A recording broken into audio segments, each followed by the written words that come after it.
Hey, this is Craig the Pool Man with Pool Specialist. Today we have a short video for you on what I think is the best cleaner on the market. It is called an Active20 by Maytronics. And we're going to go into opening up this box and showing you everything that comes with this. This is the Toyota Corolla of the cleaners. So in other words, it's relatively inexpensive. It does a great job. It lasts forever, very dependable, very reliable. So doesn't have a whole lot of frills, but nonetheless it does what you need it to do. It cleans the pool and it cleans it and does a good job. There are the Lexus models where you can go out and you can get the Active30, the Active60, and those have a lot of frills. You can play with them on your phone, you can joystick them, you can Wi-Fi, set your schedules, etc. However, this is a basic model, and the whole purpose of this is to clean your pool. This will clean the floor, the walls, the tile, the whole 9 yards. So we've tried a lot of cleaners over the year. Honestly, Maytronics makes your best quality cleaners. They last the longest, they do the best job, and we've just been very pleased with the Maytronics products. So, and this is our favorite cleaner. So a couple of things that you're going to want to get is you're going to want to get an extension cord, because the power cord for the transformer or power supply is not very long. So I just buy an inexpensive one from Home Depot. Also, you want to get a waterproof box. These are really nice because when you're talking about it starts raining, then it would actually trip your GFI breaker if you don't have your connection in a sealed box and it's exposed and it gets water into it. So from that point, let's go ahead and open up this box. Okay, so this is our power supply, and of course, as I mentioned, the cord on it is not that long. So we have an extension cord here.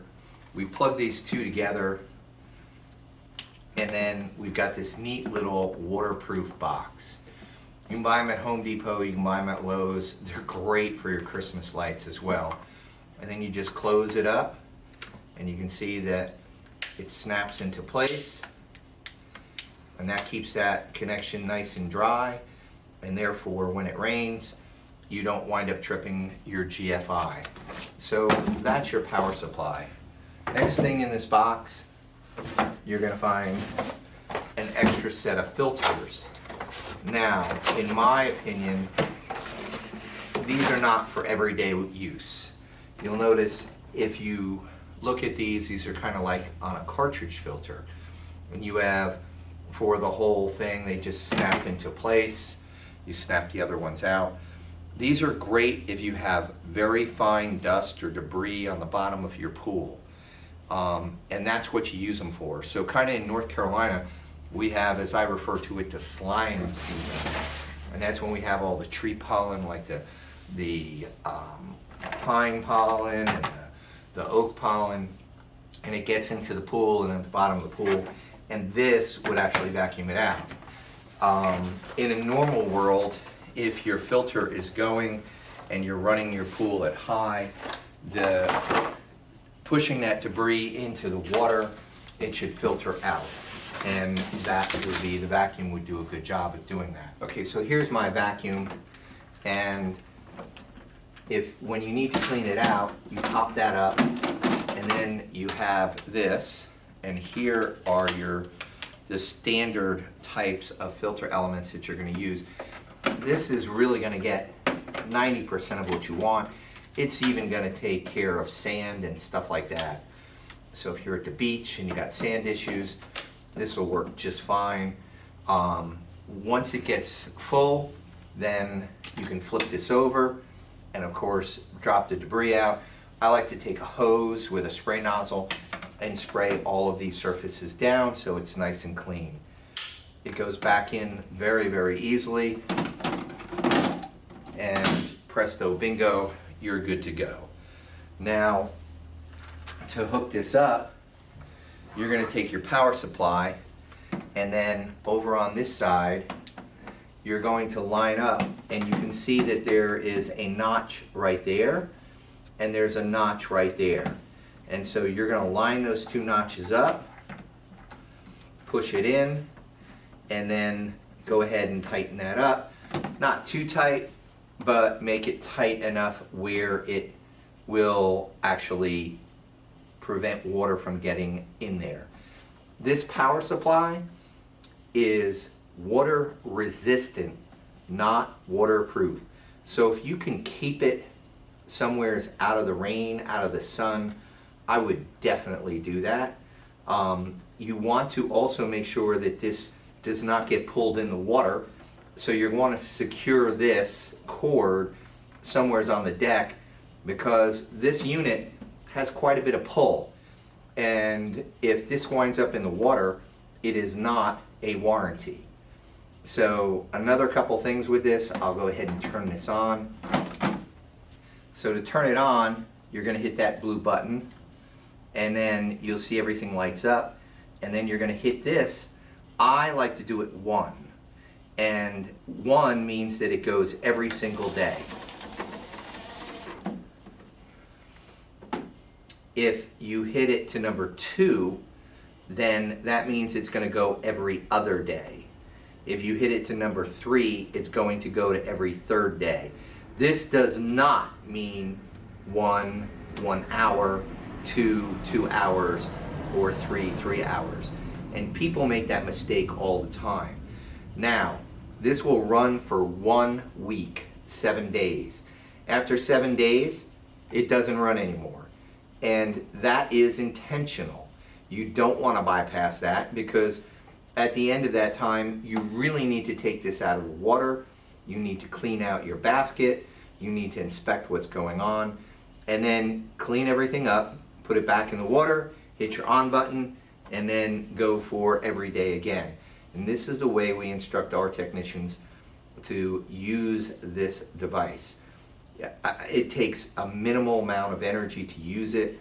You know, you're talking maybe $1 a month or $2 a month. It's not much compared to your typical pressure side cleaner, which, you know, maybe as much as $25 to $40 a month to run that, even running it only a couple hours a day. So that's your power supply. That's your basics on this unit. It's a really excellent unit. It does a great job. It's very durable, and it'll climb the walls. It does everything.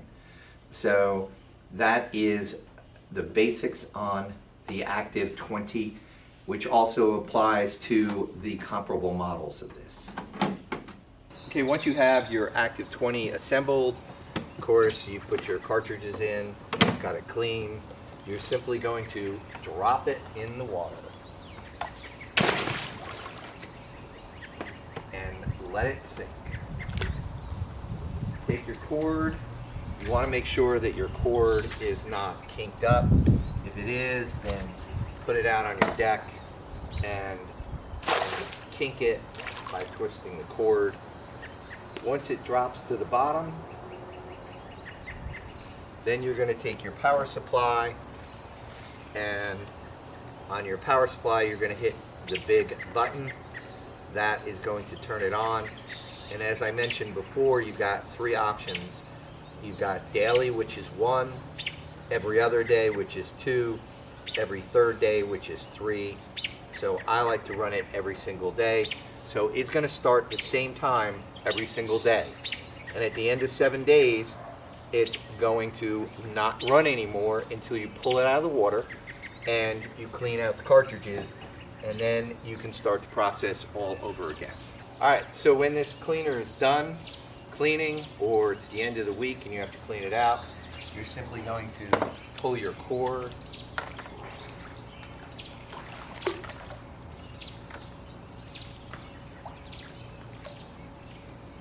and you're going to do this gently. You don't want to destroy it. It does have some good security on the cord itself.